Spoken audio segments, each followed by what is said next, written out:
Colditz. Where the hell is Colditz? War movies about POW camps in the Second World War had produced some cracking dramas, but television hadn't explored the genre from a dramatic standpoint half as often or as well as a British-American co-production from the early 70s, which looked at life in possibly the most infamous of POW camps. That's also the world's second worst Airbnb, Colditz.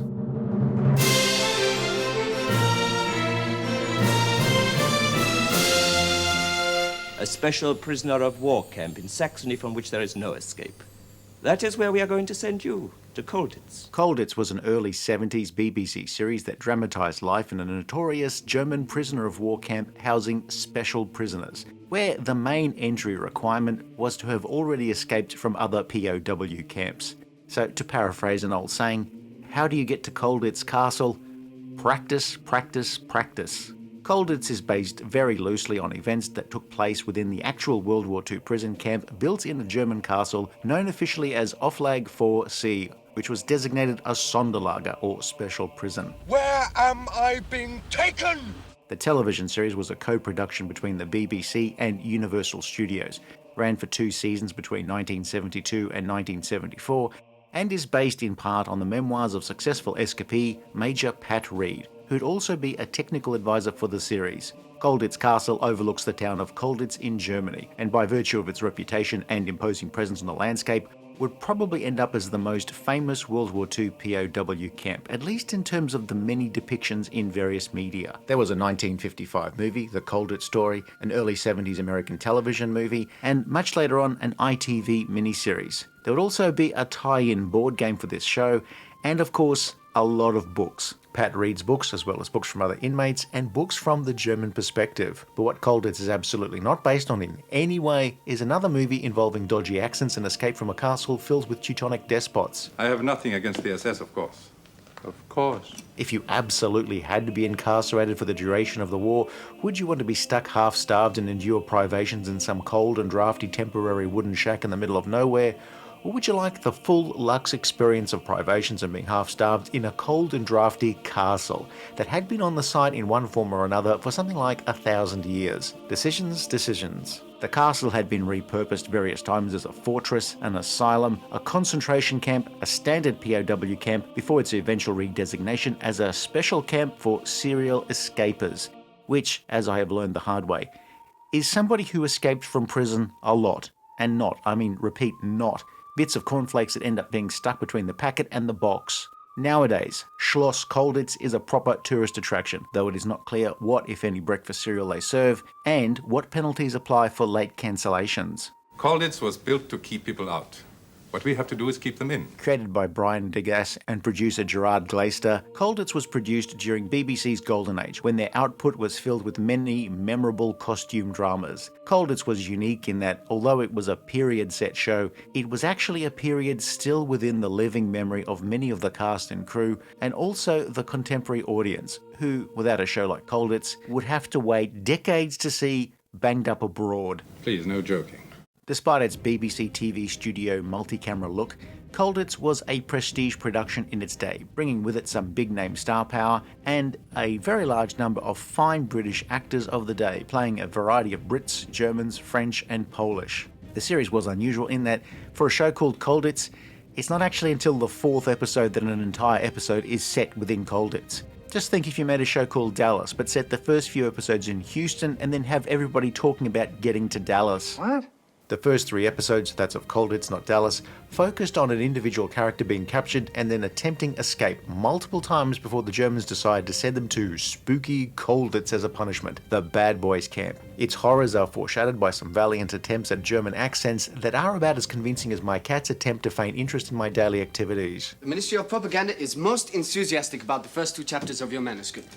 At the start of the war, Pat Grant is captured and leads an escape from a POW camp, but is of course captured, and told he's being sent off to Colditz. When you have discovered for yourself there is no escape, it will impress you. Flight Lieutenant Carter is a newlywed whose bomber is shot down, and he causes some grief in the German countryside before his eventual capture. Naval officer Richard Player is caught in France and is interrogated by the Germans and eventually sent to Germany, where he meets an old friend. Each of their attempts to escape will result in them being shipped off to Colditz. Things really kick off in episode 4, once Lieutenant Colonel Preston arrives and by virtue of no one else outranking him becomes the SBO, or the Senior British Officer, the overall head of the British contingent. Preston was originally an officer in the Territorial Army, a reservist who speaks proper and all, and out of the inmates who all speak proper and all, Preston is the properest and all. Played by Jack Hedley, Preston had an upper lip so stiff you could use it as an anvil, but he's there to be the voice of reason, to do a lot of insisting, to quote army regulations to his men and the Geneva Convention to the Germans, and is somebody who's less likely to let go on a small point of order than a lawyer who's been given a speeding ticket. Now, gentlemen, just get it through your heads that you are not escapers. You are failed escapers. Throughout the series, Preston plays a metaphorical game of chess with his German counterpart, where he looks out for his men's best interests. However, part of that is sometimes cooperating ever so slightly with the camp commandant in some matters wherever there's a possibility that the SS might take an interest in taking over Colditz. All right, I suppose everybody needs a break. The show in its first series would follow a number of meticulously planned escape attempts, most of which end up fairly badly for the escapee, either ending up dead or back in Colditz, where they'll have to spend 30 days in solitary confinement. You might think a month of solitary sounds great after spending months or years in a dormitory, but a studio apartment with nothing but a slop bucket for company sounds rather less than appealing. They've disinfected the bucket, sir. To avoid accidentally ruining each other's escape plans, each contingent would appoint an escape officer, somebody who had to approve any plan to break out, or decamp, depart, exfiltrate, or otherwise leg it from Germany's worst staycation. The escape officer is part project manager and part travel agent for your upcoming escape, and like a travel agent will passive-aggressively grumble that they can't go with you. Why did you try to escape? Why, sir? Just to cause the Germans a bit of trouble, is that it? To get back home. Although there's a regular cast, most didn't appear in every episode. David McCallum had a smallish role in the greatest of all time PoW movies, The Great Escape, and had become a huge star around the world after appearing in the American network series The Man from U.N.C.L.E. After that series, he had appeared in several war films and was somebody known on both sides of the Atlantic. He would become the most recognisable face of Colditz, appearing in most episodes, and to avoid a riot, yes, much later on he was on NCIS for many years. McCallum plays the slightly grumpy RAF officer, Flight Lieutenant Simon Carter. I say lieutenant, you say lieutenant. But before you call the whole thing off, let's watch the rest of the video. I demand that the accused be given the mandatory sentence. Death. Carter, aside from just being a grump, is driven to escape because he's itching to get back to Blighty for a conjugal visit with his wife, Kathy. Being a co-production, an American star was seen as a good idea, but as the show was set in the early years of World War II, this presented a problem since at the time America wasn't actually in the war. No problem. Robert Wagner turns up in Colditz as Phil Carrington, an American journalist who had joined the RAF. Yeah, well, I didn't expect to wind up in Colditz. Carrington is a little more cool-headed than some of his British colleagues, more internalised. Wagner was the star of the episodes that he appeared in, though his character is not around in many episodes. You should be out of here within 6 months with luck. A lot of luck and careful planning. The first series is mostly anchored around the escape officer, Captain Pat Grant, played by Edward Hardwicke, later to take over the role of Dr. Watson on Granada's long-running Sherlock Holmes series. Grant, of course, was loosely based on Pat Reed. 2 successful British escapes in 2 years is not exactly something to crow about. Lieutenant Richard Player was a submariner who speaks German, don't you know? His name is Dick Player. Really, if I was named Richard Player by my parents, I would absolutely insist that they called me Richard, or Rich, or Richie, or even Rick, Ricky, Ricardo, anything other than Dick Player. I mean, you could call him Dickie Player, but that's not really much of an improvement. Actor Christopher Neame would later move to the US and guest star on almost any series you could name whenever they needed a posh-sounding villain. He'd also appear as a regular in another BBC World War II series, Secret Army, a show we'll mention a little bit later on in this video.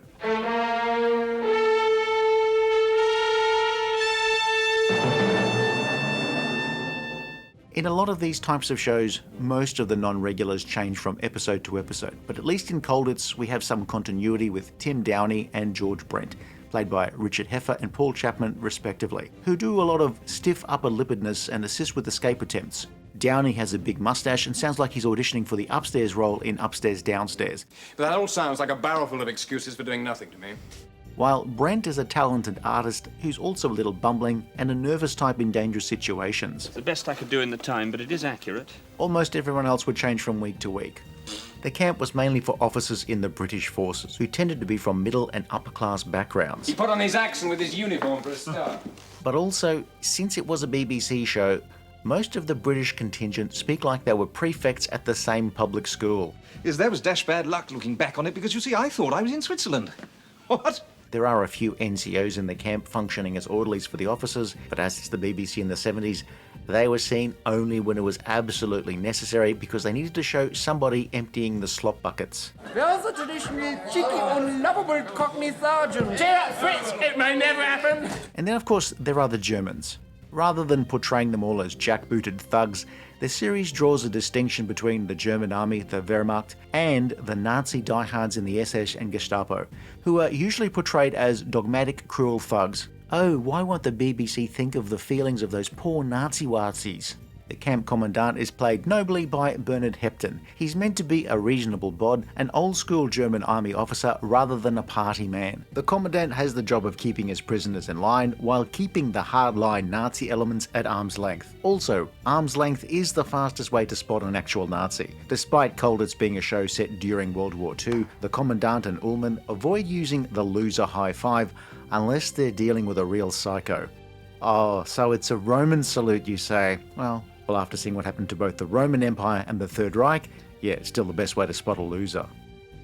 Leading the German attempts to keep Colditz guests in their place is security officer Hauptmann Ullmann, played by Hans Meyer, who was born in South Africa to German parents but mainly lived and worked in France. Ullmann was efficient but never cruel. His steely-eyed efficiency meant that he never became the object of outright hatred for the prisoners, where he was more like a coach from a rival football team. I shall immediately inform the commandant that you have tried to escape. But of course it's a rival football team who are keeping you locked up under armed guard 24/7 in a never-ending away game. I hope there's more like him. In Season 2, the prisoners have to contend with efficient and cruel, with the camp's new second-in-command, war hero Major Horst Mohn. I was bayoneted in the stomach by a Russian before I killed him, but happily I was on my feet again within a few weeks. Mohn appears like an enormous gas bill a day after you've paid off your credit card. Injured on the Russian front and connected with people in Berlin, Mohn is villainous to a fault, but never in a cartoon-like way. Anthony Valentine plays him with a villainous intensity, similar to his anti-hero sidekick role in Callan. I say Anthony, you say Anthony. Mario, Lieutenant. Mohn is a true believer, which makes him dangerous.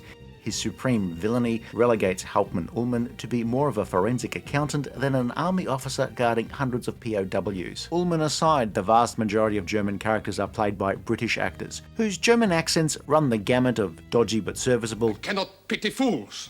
to laughable but adequate, Dresden verbinden. to that's Swedish, right? You said we are all interested. Many of the situations and escape attempts have a basis in real-life events, though with small changes here and there. Many, if not most of the characters, have a real-life analogue, but with a different name. Some people have been combined into composite characters with roles shared among the regular characters, so it does seem like the same four people are trying to escape over and over. For example, during the war, there were multiple senior British officers, as well as several camp commandants, As one professional soldier to another, you might agree with me, huh? and various security officers who were rolled into the character of Ullmann. The real Colditz did hold some people not referenced in the television series, such as legless flyer Douglas Bader, while several prisoners were kept separately from the main contingents, the prominente, who were connected back home, aristocrats or sons of allied diplomats, that sort of thing, held by the Germans to potentially be used as hostages. They are mentioned but rarely featured. Gentlemen of the Prominente group, please get into the vehicle. While the series Colditz had its regulars, there were various semi-recurring or one-off characters showing up for an episode or two. So you'd see familiar actors like Ray Barrett, Jeffrey Palmer, Patrick Troughton, Ed Bishop, Dennis Waterman, and others. Oh, and there was Michael Goff as a drunken German. It's Michael Goff, it's Michael Goff, it's Michael Goff. If a new character appeared as part of an escape attempt, the chances of them being killed during the escape attempt would rise astronomically. Attempt is of course the operative word, so if you're at home playing Colditz Bingo, marking a square every time somebody makes it home, you're probably going to be quite disappointed. Now, the tunnel comes out on the grass terrace of the German section. For most of the first series, almost nobody gets home. Now, you'd think for a show about prisoners of war that it would just be about people digging tunnels and walking out of the camp dressed as workmen. Sure, there is a bit of that. Just like how you pretend that you're working but you're really spending 8 hours a day listening to podcasts about building Lego. The United States government cannot possibly authorize... Hypocrite. Escapees tried every possible way of getting out, digging into the sewers, bribing guards, various construction works after they had manufactured an impressive array of tools from whatever limited resources they had. Escape sequences were often long and wordless, almost like a British version of similar sequences in Mission Impossible, except here nobody rips off a mask at the end of the episode. Most of the escape attempts are based around the regulars, Simon, Richard, Tim, George and Phil, along with a few others, though the regulars are kinda stuck there for the duration. Escapes can be meticulously planned with mocked-up civilian clothes and fake documents, or they could be spur-of-the-moment occurrences by somebody hiding in a straw mattress or a tea chest. The prisoners do get letters and parcels from home, all vetted by German censors. One thing, darling. I love the sweet things you write to me, but they are very personal. And then there were the semi-regular visits from the protecting power, officials from a neutral country. However, it's still a prisoner of war camp in an active World War situation, and people would do things out of desperation. There are episodes surrounding the morals of a Polish prisoner court-martialed for collaborating with the Germans, who's then sentenced to be executed, or a British officer who decides that the only way to get home is to be repatriated due to extreme mental illness, and so he fakes it until he makes it. The twist is he got so good at it that he actually drove himself insane. Some members of the other contingents do get home, but things have not gone so well for British escape attempts. By the end of the first series, Escape Officer Pat Grant is jack of it and resigns. It's not a mic drop moment since it's a prison camp and nobody has a microphone, but if he had some cardboard, he could have at least made a megaphone and dropped that. Anyway, there's a plan for himself, Carrington and two others, a bold scheme involving breaking into the kitchens at night, sneaking past the guards, rappelling down the outer walls, and making their way on trains and on foot across Germany to reach the frontier with Switzerland. How in Switzerland? You have been in Switzerland for the last 2 miles. Where they'll send a postcard to Colditz to let them know that they made it. History does not record whether they celebrated their escape with a giant-sized Toblerone. While it's never mentioned in the series, Pat Reed's books would make it clear that their journey back to England wasn't quite as simple as booking a flight on Ryanair, but was fraught with dangers of its own, particularly when they reached Spain, which of course is very much like flying with Ryanair. Series 2 in 1974 would begin in the aftermath of the successful escape. The Germans are keen to find out how the escapees made a home run. A failed escape attempt has left Carter with a pronounced limp, which precludes him from further escape attempts. It also puts into question any future he has either as a pilot or an aerobics instructor. Bad luck, Mr. Carter. And he becomes the new escape officer, where he'll engage in a battle of wits with Major Moan. By now, you've realised the series only really works by keeping the status quo, otherwise you would run out of regular characters. The Brits are unable to get out of Colditz, and the Germans have to keep them in. Otherwise, there'd be no show. We apologise, but tonight's episode of Colditz will not be screened due to them all having buggered off last week. Poor Dickie player escapes and is captured so often that he's nearly earned a free escape attempt on his Colditz Castle loyalty rewards card. Colditz, for the most part, is a show about how somebody almost got away with it, and they would have done so too if it wasn't for those damn Hitler youth. Carter and his wife back home managed to set up a coded system in their letters back and forth. With the help of code breakers and intelligence services back home, the prisoners can now send and receive hidden messages to and from London right under the noses of the German censors and Major Moan. What does a chap need to have that you didn't have? I mean, besides luck. More time before the escape is discovered. Simon Carter has worked out that the reason that so few escape attempts resulted in home runs was because the Germans would always discover that somebody was missing at the regular roll calls, the appels, that would be conducted several times a day. His solution? Ghosts. He would hide a couple of men in hidey holes dotted around the camp, and so when Germans did a head count, they would think an actual escape had taken place and begin their search of the surrounding area. And then later on, when an actual escape was attempted, the Germans wouldn't be aware. Hence, the escapees had a better chance of making it across Germany into neutral Switzerland, where they could of course purchase Milka Lillepors, lint and oversized Toblerones. And one less mouth to feed here in Colditz. A new prisoner seems uninterested in escaping, even after it's revealed that he's a spy and his superiors want him back. It turns out he's been through a lot, he's now a shell of a man, but a potentially deadly one. A gambler has his own plans to escape, but without going through the escape committee. And he's also bankrupted fellow prisoner Brent. Around 2/3 of the way through Series 2, the show subtly accelerates its timeline to 1944. There are more American prisoners, including Dan O'Herlihy as the senior American officer, and shit, it's Phil. Carrington's back in Colditz. It's like a reunion party, except the hosts are Nazis. Phil had originally been an airman, but he's now an American Army major. If he escaped again and came back to Colditz, Robert Wagner would have to play a sailor. None of us are collaborating with the Germans. Carrington is either the luckiest or unluckiest soldier in the European theatre, though it's not clear whether he was a holder of a Colditz Castle loyalty card, where your second stay is free. To access your Colditz card benefits, there is an annual membership option, but if you cancel early, unfortunately, there's a bullshit restocking fee. One prisoner, Jeremy Kemp as squadron leader Tony Shaw, has had enough of escaping and just wants to settle down to read books in the makeshift attic library run by Captain James Porteous, until Shaw sees the potential of building a glider using the library as cover. Now this is a kick in the guts to Jim Norton's character, but it sure beats a kick up the arse. The last few episodes of the second series take place in the last few months before the camp is liberated by the Allied forces. The POWs can hear the guns of the Allied army in the distance, but are desperate not to have the nearby SS come in and find excuses to either evacuate or execute the prisoners.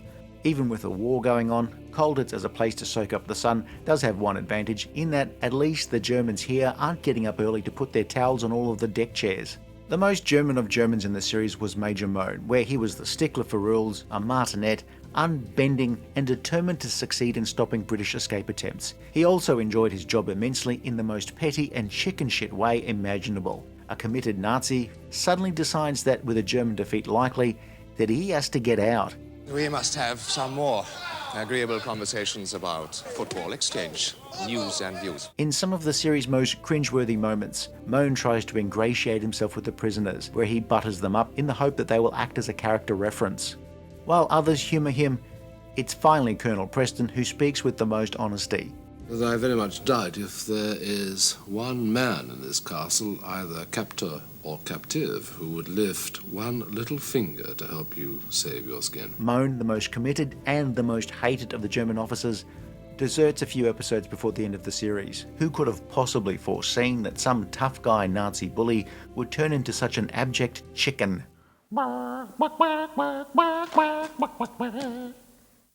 The last two episodes saw the Germans accept the inevitable, with deals being done for the Germans to cooperate with the prisoners in order to keep the SS out, and for the Germans, hopefully they'll be able to surrender to the Americans rather than the Russians. The grudging respect between Preston and the Commandant that had kept the series on an even keel finally pays off in these last moments before the camp is liberated. That's it, no postscript, no what they got up to in civilian life. The story of the British inmates was complete once they were able to walk out under their own steam. Well, Commandant, in 4 years, this is the first time we've said goodbye. Rather than string out the Colditz story over a few years, the series ended after 28 episodes. To contrast, MASH, which chronicled the 3-year Korean War, ran for 11 seasons and 256 or so episodes, where it seemed like they quite possibly celebrated Christmas 1951 on multiple occasions. Colditz is based both on Pat Reed's book, but also credits the 1955 film The Colditz Story, co-written by producer Ivor Foxwell and director Guy Hamilton. That film claims to be accurate apart from changing names, though if you've read Pat Reed's books, many of their characters are named after actual people in history, including John Mills as Pat Reed. It's a mid-50s drama, but it's also filled with snappy banter and quips, apart from a few dramatic scenes. There are many events from the books that both the film and the later TV series cover, but in different ways. There's also an early 70s American television film that took some dramatic license regarding the construction of a glider, where in the film it's Americans who built the glider and flew it. In the series Colditz, as in history, the glider, known as the Colditz Cock, was built but never flown. She'll never fly now, will she? No, sir. I would hazard a guess that those who are most annoyed by a series like this not being a 100% accurate reflection of history would also be the first people annoyed by historical uses of a cigar tube by POWs. It's a little cold there at this time of the year. Colditz was a show that was very popular on its original British broadcast, though it was a show aimed at adults. Years later, my very first taste of the Colditz series was more than a decade after it had ended, where, for whatever reason, it was repeated late on a Sunday night. Too late for me to watch on a school night, but it looked very interesting. Of course, not interesting enough for me to make an effort to set the VCR to record it. Well, I'll have to think about that. But a decade and a bit later, I was finally able to watch most of the series on cable television, and I loved it. It's very much a BBC version of The Great Escape, but on a budget, though it wasn't necessarily a cheap show for the BBC to make. Well, there's no point in speculating. Most interiors were recorded in a multi-camera television studio, while the castle courtyard scenes were filmed on a set at Ealing Studios. Most of the exteriors for the series were shot in locations around the UK, with Stirling Castle in Scotland often standing in for the castle and exterior shots. The final episode of Season 1 was the only one to feature extensive shooting outside the UK, where many scenes were filmed in Switzerland. Actual Colditz was located in what was then East Germany, so filming for a British television series there would be A. complicated, B. expensive, C. behind the Iron Curtain, and D. surely the first three are enough. Let's forget it. For lovers of World War II dramas, the TV studio portions of the show may date the program a little, but it's full of fantastic acting and even more fantastical German accents. Would you say that I personally have always done my best? There was a 2005 British miniseries starring Damien Lewis and Tom Hardy that has very little to do with the original BBC series or Pat Reed's stories. Watching it is possibly worse than actually being incarcerated in Colditz. Well, maybe that's a stretch.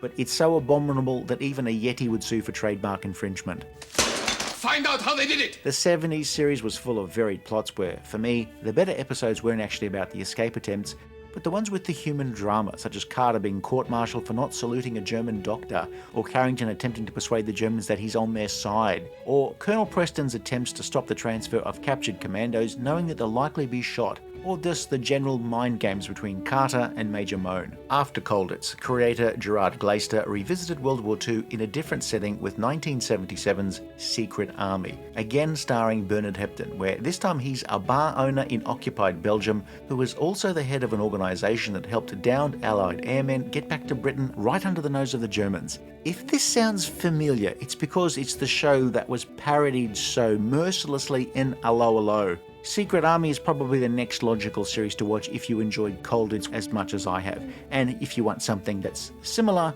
but just a little bit different. Oh, shall I ask one of the guards to help you? You know what you and your guards can do? Colditz. It's cold, it's bleak, it's in Nazi Germany, but they do some wicked off-season holiday packages that are just so good you'll never be able to leave.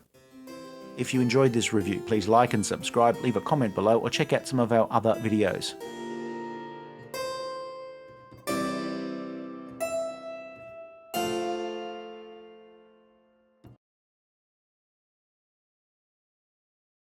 Who's a clever dick who's playing games with my trousers?